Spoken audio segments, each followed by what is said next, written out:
ख्वाबों की राख हवा में बिखर गई, तू गई और जिंदगी भी रुक गई। मेरे दिल के दरिया में खामोशी छा गई है, ख्वाहिश दुआ बस याद बन गई। मैंने सोचा था तू मेरा मुकद्दर है, पर किस्मत को शायद कुछ और ही मंजूर था। तू मेरे दिल का जजीरा थी और मैं तेरे बिना अक्स नसा के न रहा था। अब मैं हूँ और मेरी तन्हाई, कमरे की दीवारें मेरी सुनने वाली सहेलियां, मैं बात करता हूँ उन लम्हों से जो तेरे साथ गुजरे मगर वापस नहीं आई। तेरे रात बुलंदी हो जाती है, मेरी सोचें भटकने लगी है। तीन काश तू एक पल को लूटाती, काश में फिर से वही सांस मिले पास।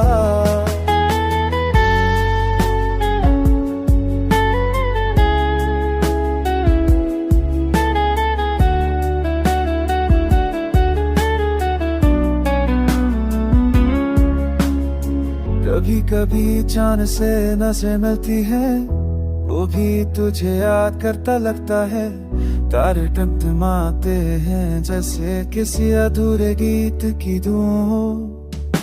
मैं हर रात आंखें बंद करता हूँ और ख्वाब देखता हूँ वो लम्हे जब तू मेरे पास थी, हंसती बोलती और सब कुछ मुकम्मल लगता था।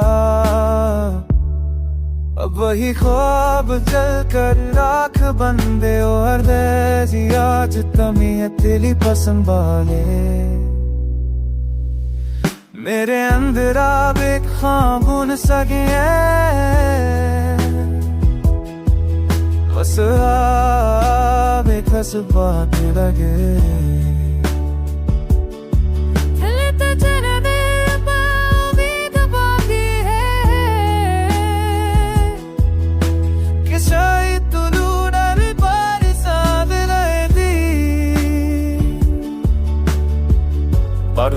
Hit from the hard time, big team na ba da khud na hai kisse gilt se nahi jata tu जान कि वह ओ कि वह जो तेरी बस दुआ है पे जी पास हो तुम्हें मैं अंदर अंदर बना सो जाना।